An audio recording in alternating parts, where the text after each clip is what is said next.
em mim. Evangelho declara em Mateus capítulo 22, ele resume os 10 mandamentos em 2 mandamentos somente. Ele diz: amarás ao Senhor acima de todas as coisas, e amarás o próximo como a ti mesmo. Essa dedicação pelo outro. Misericórdia, no Antigo Testamento, no hebraico, é traduzido por uma palavra dita hadash. Essa palavra significa olhar com os olhos do outro, sentir com o coração do outro, sentir a angústia do outro. Isso é evangelho. Ontem, pregando ainda na juventude, um texto de Filipenses, capítulo 2. Filipenses, capítulo 2, ele fala que dentro de uma comunidade, onde há a presença do Espírito Santo, não pode faltar afeto e misericórdia. Afeto é um sincero carinho por todos. Mas aí você diz: mas pastor, há um momento que o irmão, ele pisa no meu calo. Há um momento que eu me decepciono com o irmão. Há um momento que eu coloco expectativas demais no irmão e eu me frustro. Por isso que Jesus falou, nessa comunidade é preciso ter afeto, mas é necessário também misericórdia. Misericórdia é benevolência. Misericórdia é bondade. Misericórdia é perdão. A gente caminha com essas 2 moedas no bolso na igreja. Eu dou afeto, mas eu também tenho misericórdia para dar para as pessoas. É dessa forma que a gente se relaciona. É dessa forma que a gente continua caminhando. Caminhando para onde, pastor? Para o céu, querido. Como eu falei aqui, Gênesis nos fala que nós nascemos de Deus. E Apocalipse fala que nós voltaremos para Deus. Nesse meio do caminho eu não posso me perder.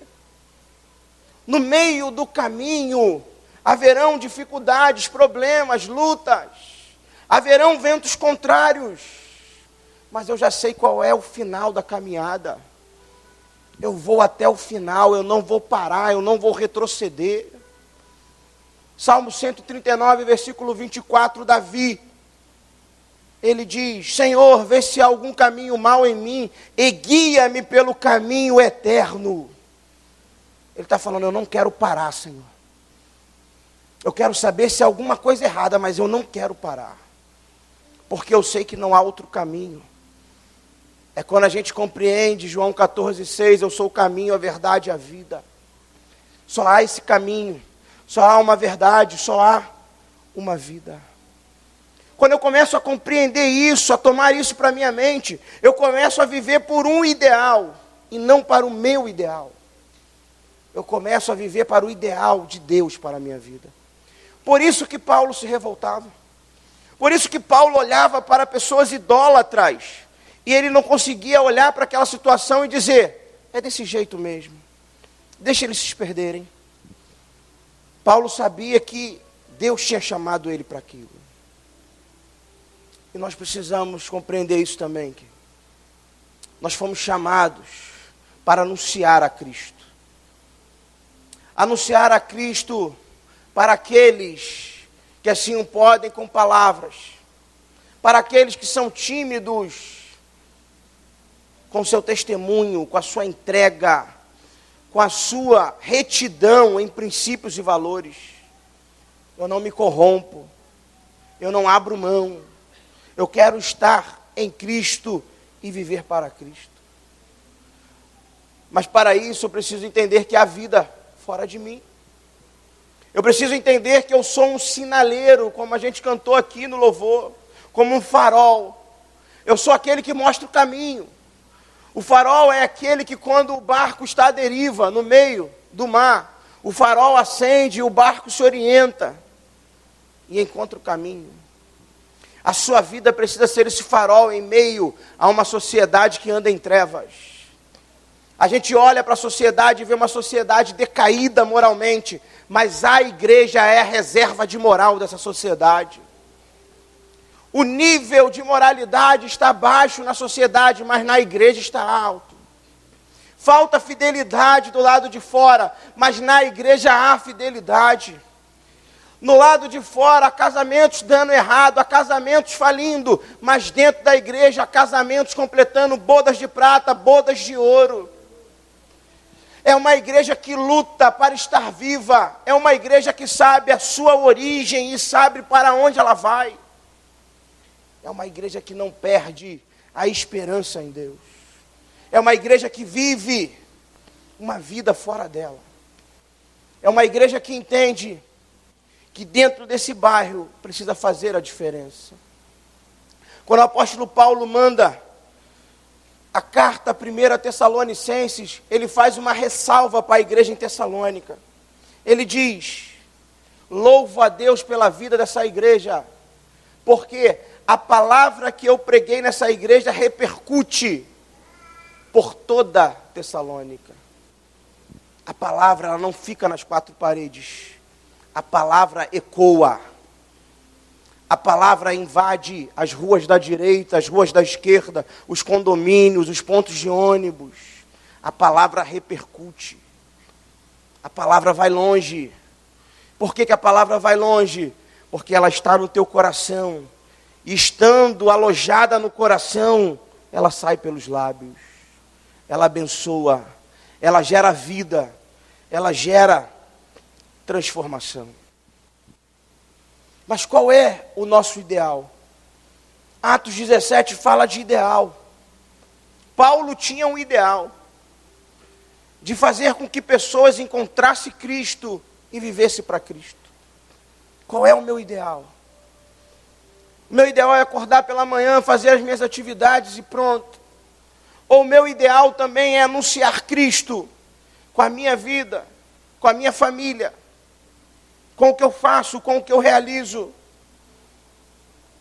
Paulo, ele chega e vê, tem algo errado.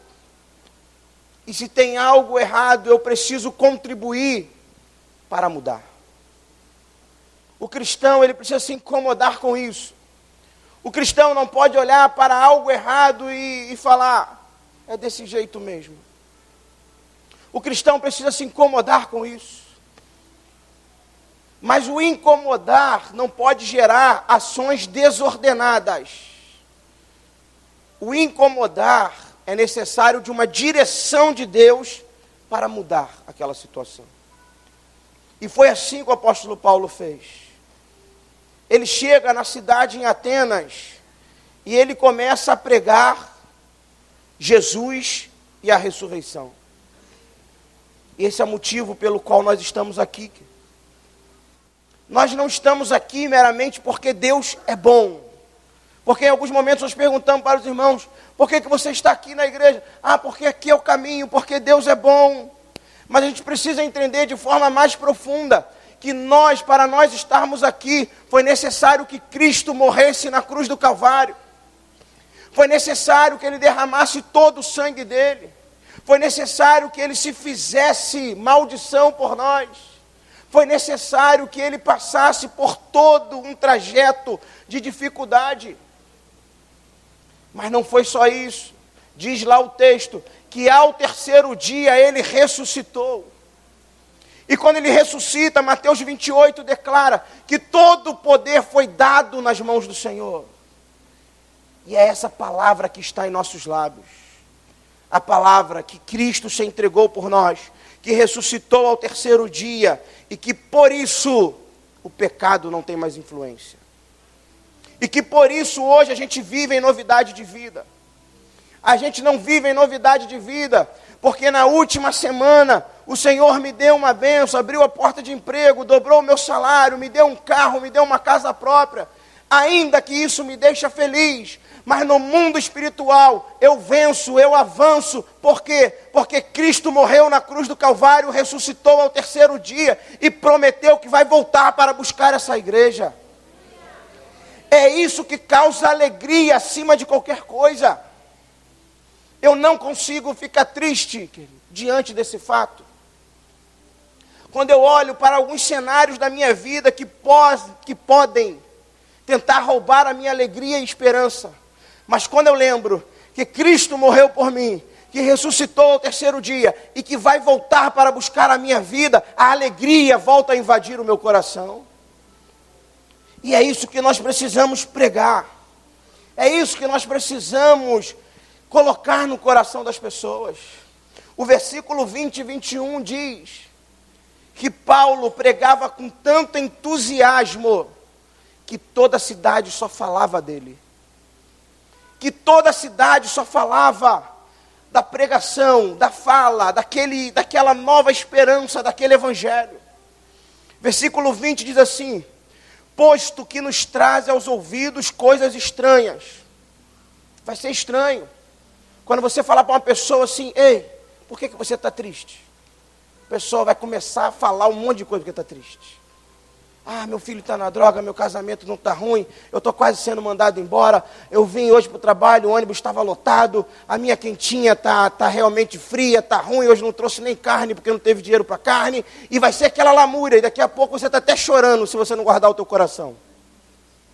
De tanta coisa ruim que ela vai falar. Mas você vai falar para ela assim: peraí, querido, mas você sabia que tem um livro chamado Bíblia? E nessa Bíblia fala que Deus nos criou. E que Deus também sustenta a nossa vida. Que em um momento Ele enviou o seu Filho, Jesus, para morrer na cruz do Calvário.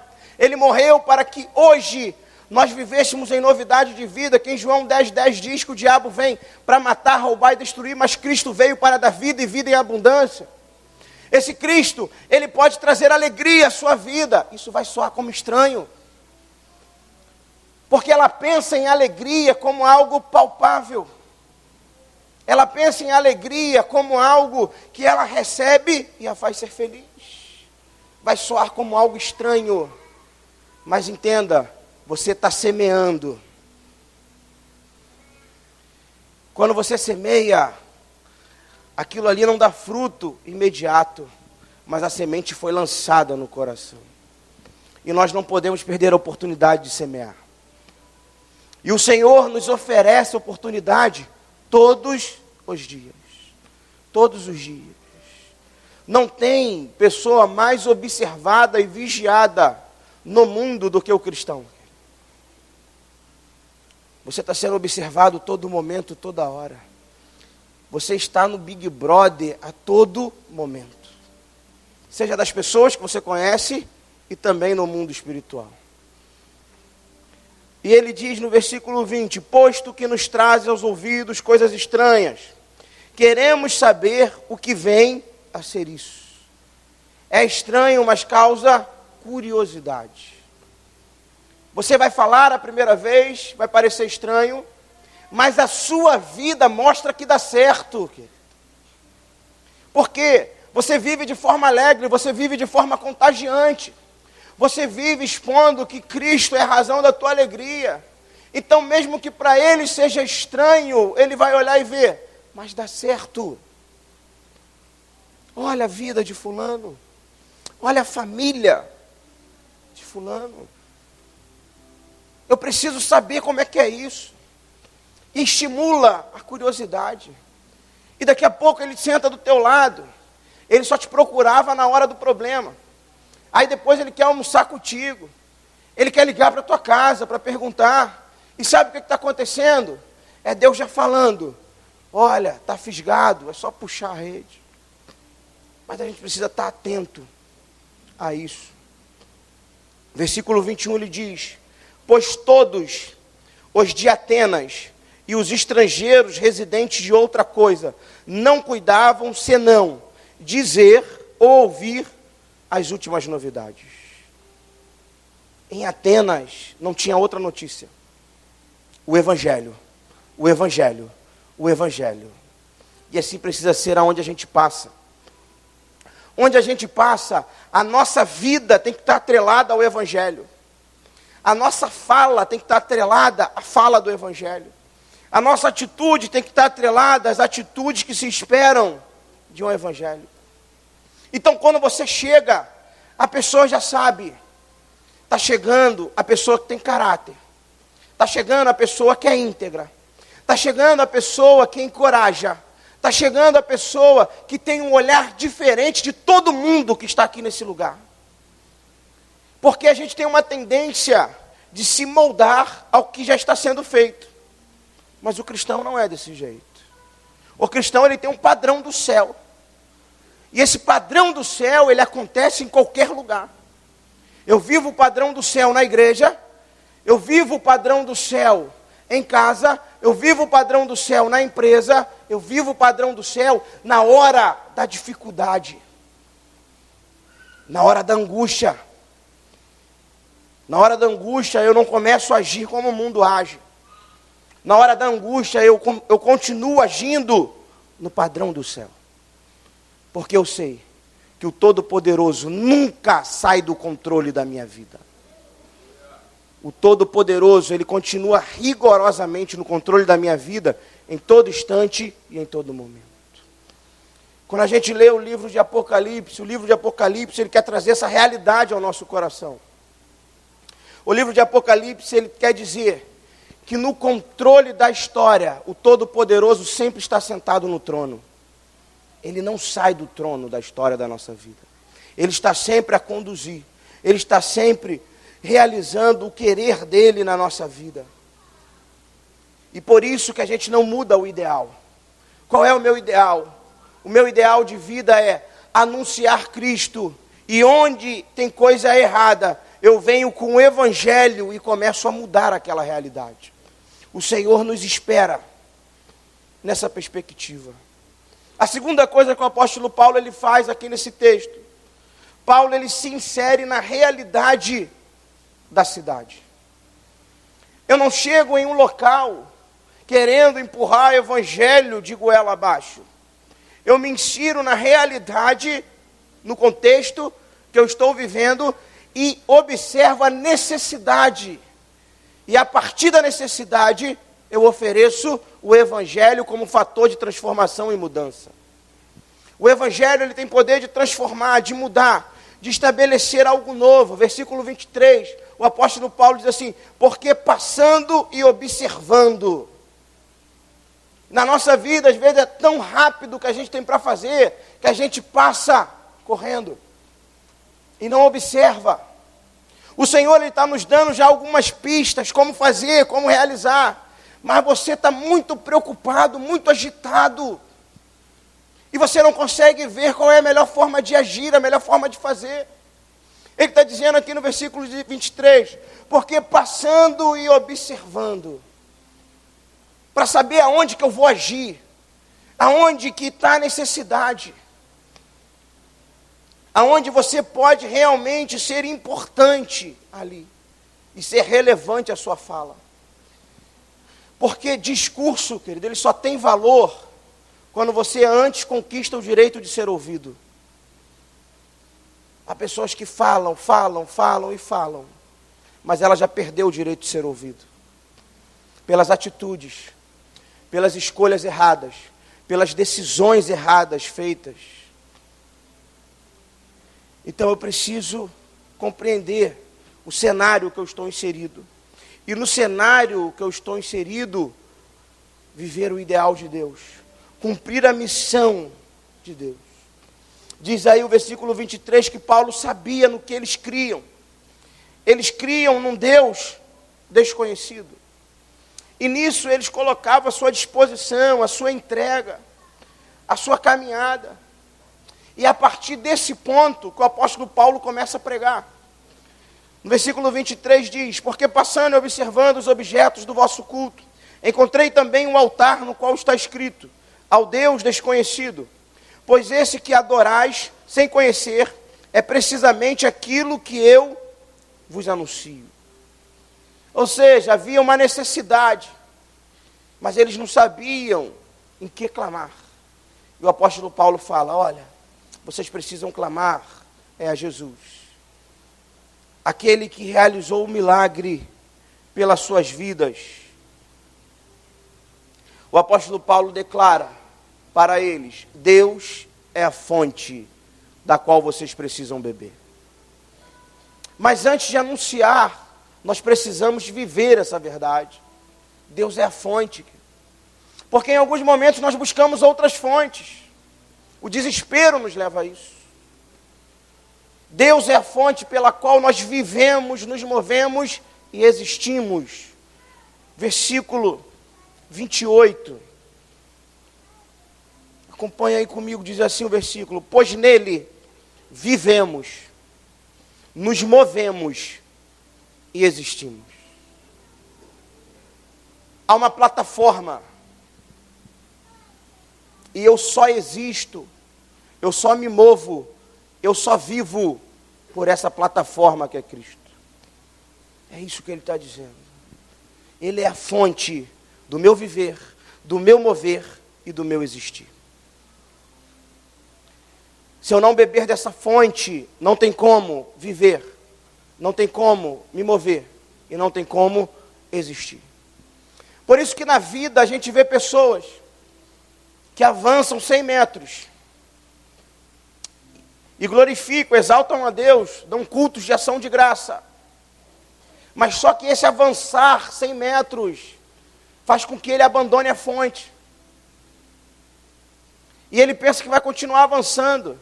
E o próximo acontecimento da vida faz ele retornar 300 metros.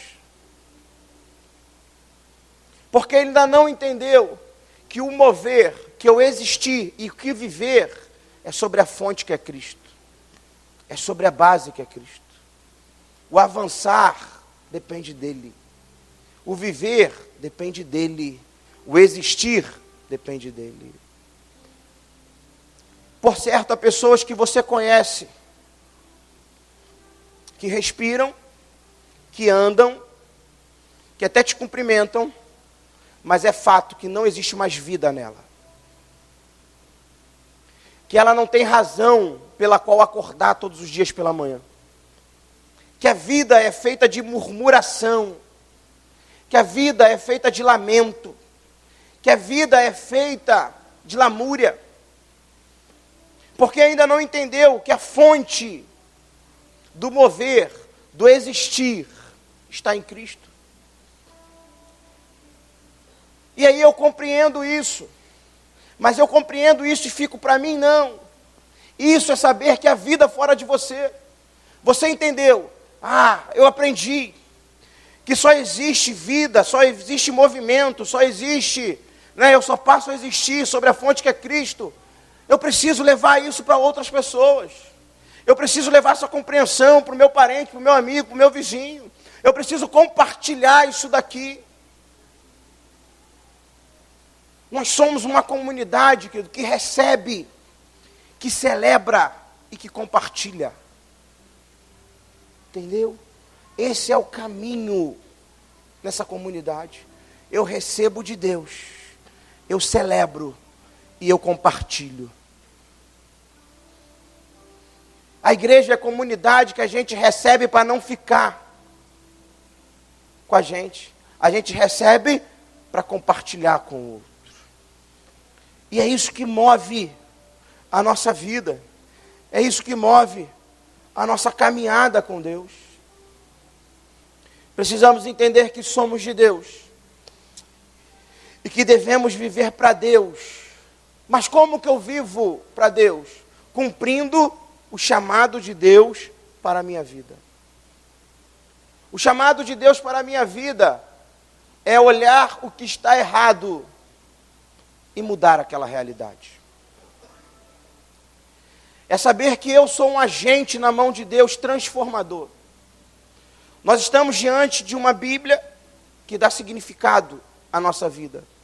E ela dá significado à nossa vida para nos fazer conscientes da missão de ser um agente transformador. Aqueles que estão na sociedade para transformar a sociedade. Aqueles que estão em uma sociedade que vive para si.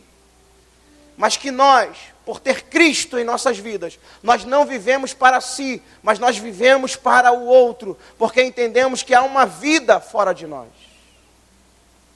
A cada palavra é um desafio. E no que o Senhor está desafiando você nesse domingo? É que você precisa olhar para o outro com compaixão, com misericórdia. Você como detentor de uma palavra transformadora e motivadora. E que você precisa compartilhar isso. Você está recebendo, você está celebrando. E nessa semana que se inicia, o Senhor espera que você compartilhe também. Que você diga, olha, eu descobri, eu aprendi que só há como viver, mover e existir sobre a fonte que é Cristo. Que eu vim de Deus e eu vou voltar para Deus. E isso causa alegria, e isso causa entusiasmo. E você precisa disso também. E compartilhar, e viver isso no seu dia a dia. Amém? Quero te convidar a estar de pé.